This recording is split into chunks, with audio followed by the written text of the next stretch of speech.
Have you ever sat by the window, phone in hand, thinking, maybe today they'll call me first? Maybe it's been days or weeks.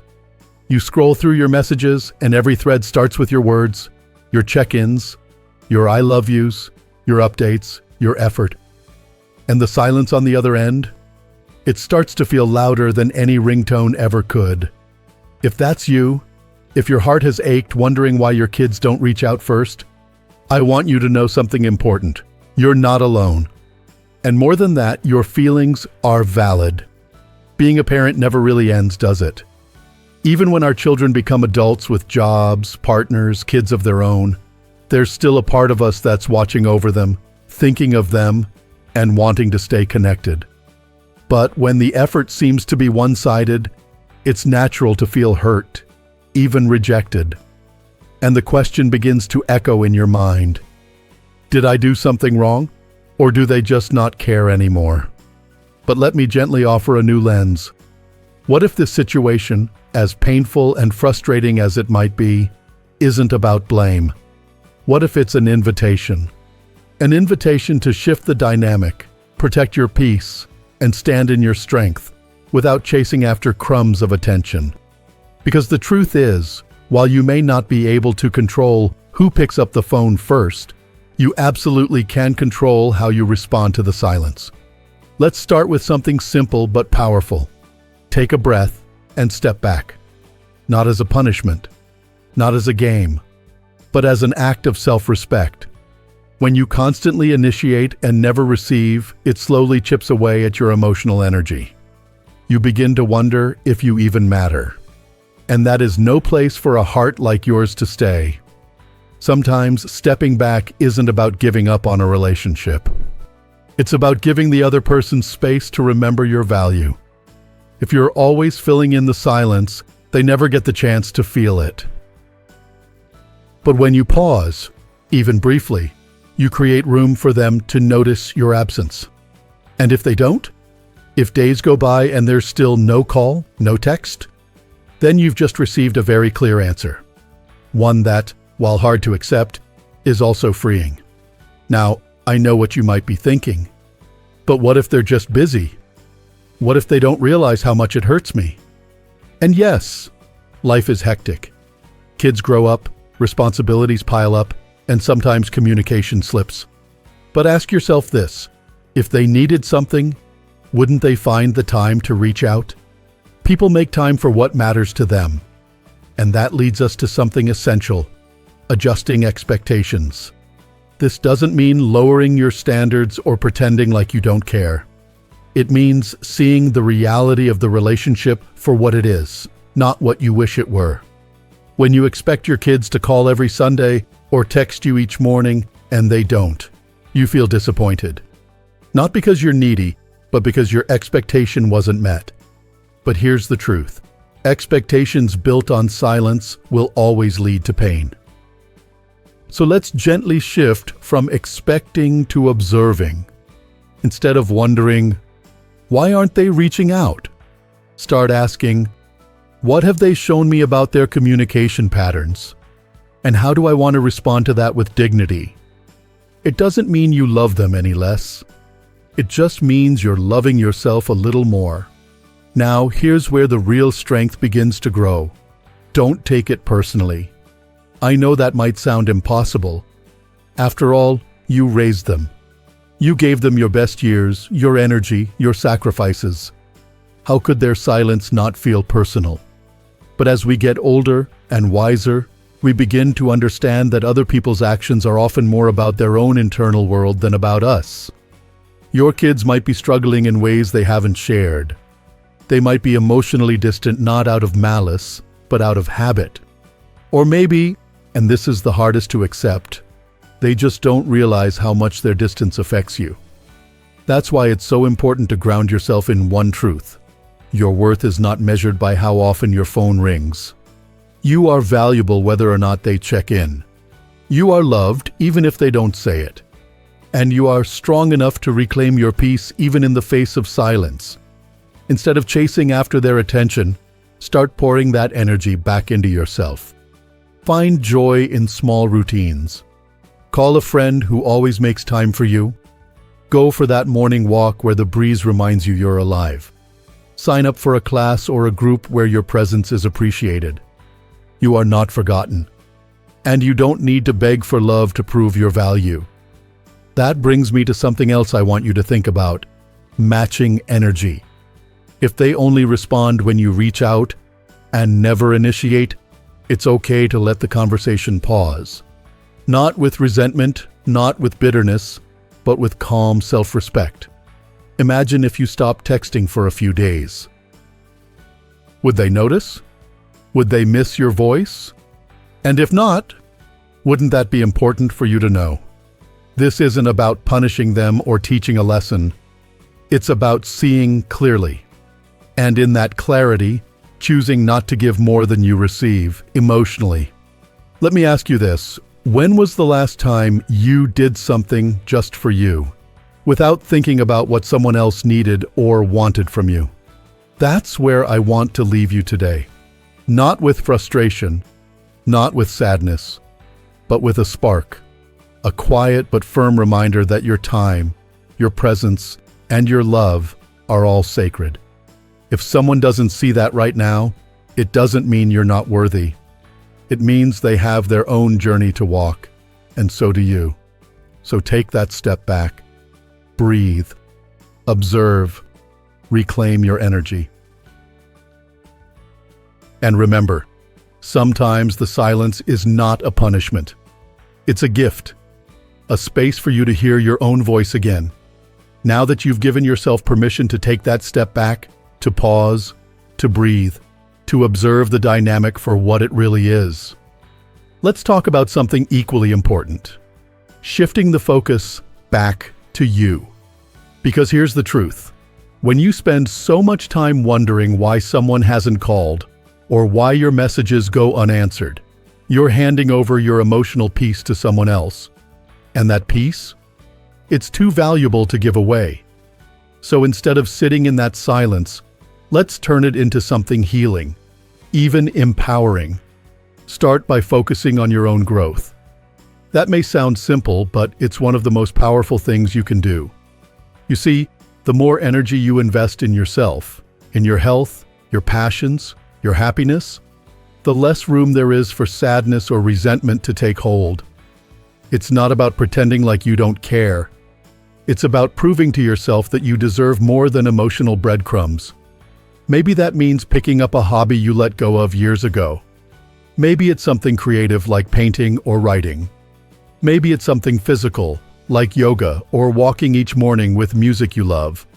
Or maybe it's emotional, therapy, journaling, or simply sitting in the sun and letting yourself feel whatever comes up. Because here's what happens: when you nourish yourself, when you treat your time and spirit as sacred, you begin to radiate strength. You begin to look less like someone waiting to be chosen and more like someone living fully on their own terms. And that, my friend, is magnetic. Now, this next piece might be uncomfortable, but it's vital. Communicate openly. I know how tempting it can be to say nothing, to bottle it all up, to keep texting like nothing's wrong, hoping that one day they'll magically start calling you first. But silence doesn't heal what hurts, and you deserve the kind of clarity that only honest conversation can bring. That doesn't mean confronting your child with anger or guilt. It means speaking calmly from the heart and with love. You might say something like, "I've noticed I'm usually the one reaching out and I miss hearing from you. I just wanted to know if everything's okay." Or simply, "It would mean a lot to me if you called once in a while just to check in." This isn't about demanding attention or laying blame. It's about giving them the opportunity to understand how you feel, and then observing how they respond. Because if someone loves you, truly loves you, they'll listen. They may not become perfect overnight, but they'll start trying. And if they don't respond or brush it off, then that tells you something too. Not necessarily about how they feel about you, but about their emotional availability, their maturity, or perhaps their own unresolved struggles. And that leads us to one of the most powerful shifts of all: creating an abundance mindset. When your world shrinks to just one person's attention, every missed call feels like rejection. But the moment you widen your view, when you realize how full life really is, that loneliness begins to lose its grip. There are more people in your life than just your kids. Neighbors, old friends, fellow community members, people at church, volunteers, book clubs, hiking groups, people who would be delighted to receive a message from you, or even just to sit with you over coffee and hear your stories. You still have so much life in you and so much love to give. Don't let that love sit in a corner, waiting on a phone that never rings. Offer it to people who are open to receiving it. Let it blossom in new places. And you know what? When your kids do reach out, if they do, you'll be stronger, more centered, and more at peace. You'll be coming from a place of abundance, not desperation. That changes everything. It gives you back the power that waiting had taken from you. But here's something that often gets misunderstood. Setting boundaries isn't about building walls or cutting people off. It's about drawing gentle lines that protect your heart and energy. A boundary could be as simple as choosing not to always be the one who reaches out, or deciding not to respond immediately to someone who consistently makes you feel ignored. It could be telling yourself, period. If they don't respond after 2 messages, I'll take a break from texting for a while and focus on myself. It's not a punishment. It's not a game. It's an act of self-care. And unlike ultimatums, which are rooted in fear, boundaries are rooted in self-respect. You're not saying period. If you don't do this, I'm cutting you off. You're saying period. This is how I need to be treated, and I will gently step away from anything that doesn't honor that. People will either rise to meet you in that space, or they won't. But either way, you'll be standing in your own strength, not begging for crumbs. Let me pause here and ask you something. Have you ever felt drained after trying so hard to keep a connection alive that you forgot how to simply enjoy your own company? Because the truth is, when you stop constantly trying to fix a relationship and instead begin to nurture your own well-being, something beautiful happens. You stop chasing and you start attracting. You stop waiting and you start living. And yes, sometimes people notice the shift. They wonder why the dynamic has changed. And in that moment, they have a chance to grow. But whether they do or not, you will have grown. You will have remembered what it feels like to belong to yourself again. So don't let silence be the thing that breaks you. Let it be the space where you rebuild yourself, stronger, wiser, and more peaceful than before. Let's keep walking this path together, because you're not alone in this, and your journey matters. By now, I hope you're feeling just a little more grounded, like maybe the silence you've been sitting in isn't quite as heavy as it felt before. Because sometimes the most powerful shift doesn't come from the people around us, but from the way we show up for ourselves. And now I want to offer something you may not have considered before: letting go of the outcome. That's a hard one, especially when you care deeply. Especially when you love your kids with your whole heart and all you want is a little effort in return. A text, a call, how are you, Mom? Or, what's up, Dad? But here's the thing. The more we fixate on whether or not they'll respond, the more control we give away. We begin to define our peace by what they do or don't do. And that's exhausting. It turns a quiet phone into a personal attack. It makes you feel powerless. Letting go of the outcome isn't about giving up. It's about releasing your grip on expectations that are out of your control. It's saying, I'm showing up with love. I'm offering kindness. But I'm not going to hold my breath waiting for someone to meet me halfway. Because your joy, your sense of worth, your sense of purpose, none of that should hang in the balance, waiting for someone else's reply. Instead of checking your phone for the 10th time today, ask yourself, what would bring me peace right now? A walk outside? Calling a friend who always picks up? Starting that puzzle or book you've been putting off? The world is full of moments waiting to be lived. Don't let them pass by while you wait for someone else to type a few words on a screen. And maybe, just maybe, when you stop chasing their attention, they'll start wondering about your absence. Not because you're playing games, but because you've finally taken your power back. That brings me to something we often overlook: being willing to walk away from emotional imbalance. I don't mean cutting off your children. I don't mean turning cold or shutting down. I mean walking away from the dynamic that's been draining you, and the constant reaching, the emotional exhaustion, the hope that always seems to hurt more than it helps. There's a difference between love and self-sacrifice. And if you've been pouring and pouring and pouring into someone who never pours back, it's okay to put the pitcher down. It's okay to stop. You can still love them. You can still hold space for them in your heart. But you don't have to keep bending over backwards in hopes that one day they'll wake up and see all you've done. Because real love, even between parent and child, must flow both ways. Not perfectly. Not 50-50 every day. But with mutual effort, mutual respect, and mutual care. Walking away from the imbalance isn't a punishment. It's protection.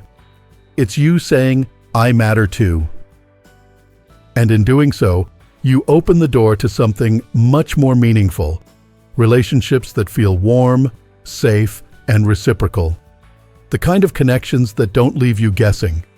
The kind where you don't have to earn someone's attention or beg for their time. Let me ask you something from the heart.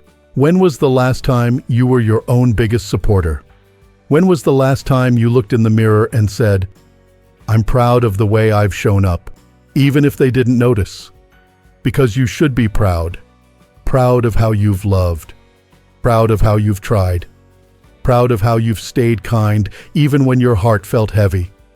And now, it's time to protect that heart. To nourish it. To give it space to heal. That might look like investing your energy in other people who do show up. Grandchildren who light up when they see you. Friends who check in without being asked. Neighbors who wave and smile. Even strangers who meet you with kindness in unexpected places. Or it might look like sitting quietly in your own company and discovering that peace doesn't come from who calls. It comes from who you've become. Because the older we get, the more sacred our time becomes. Every hour you spend wondering if someone's going to text back is an hour you could have spent laughing, creating, walking, connecting, or just being still. And you deserve stillness, God. You deserve joy. You deserve to be loved. Not for what you give or what you do, but simply for who you are. So if your kids never call or text first, it hurts. Yes, but it doesn't have to define your worth. Instead, let it be a gentle turning point. A moment where you say, period. I still love them, but I love myself too.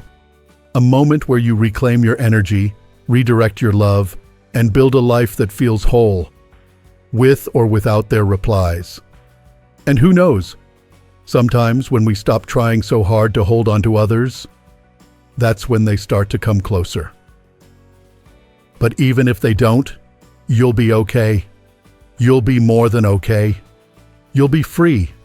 Free to feel, free to live, free to love yourself the way you've always loved them. And that, my friend, is the kind of freedom that no phone call can ever give, and no silence can ever take away. You've come this far. And if you're still here with me, that means something. It means you're not just hoping for change, you're ready to take your power back. Not in a loud or dramatic way, but in the quiet, deeply rooted way that says, I know my worth, and I will protect my peace. And that leads us to the final step, the one that weaves all the others together. Choose to live fully, regardless of who calls.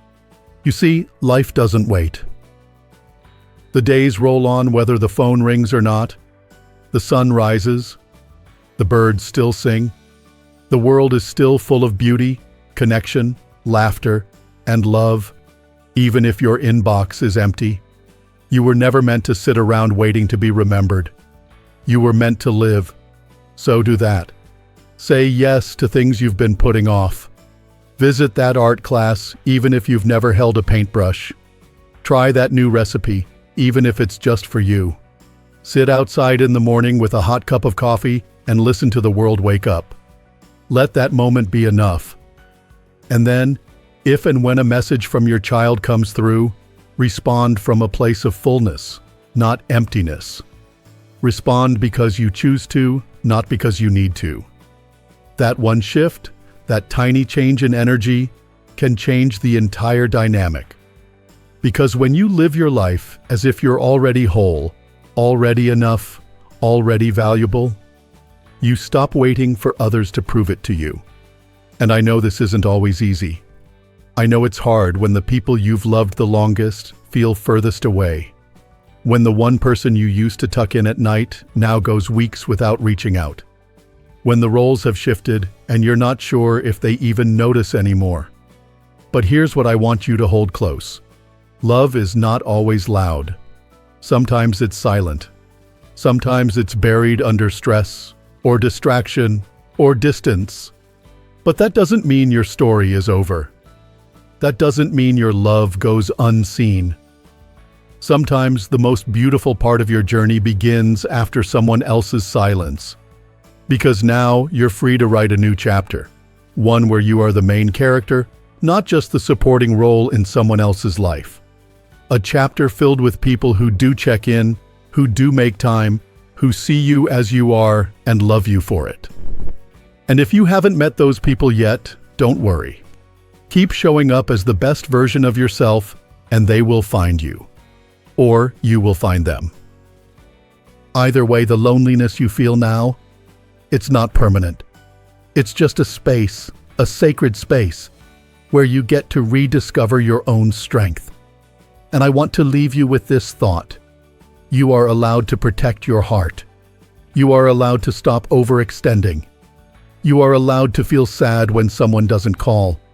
And you're also allowed to stop waiting and start living. It's not selfish. It's not dramatic. It's self-love. The kind of love that says, I am still important.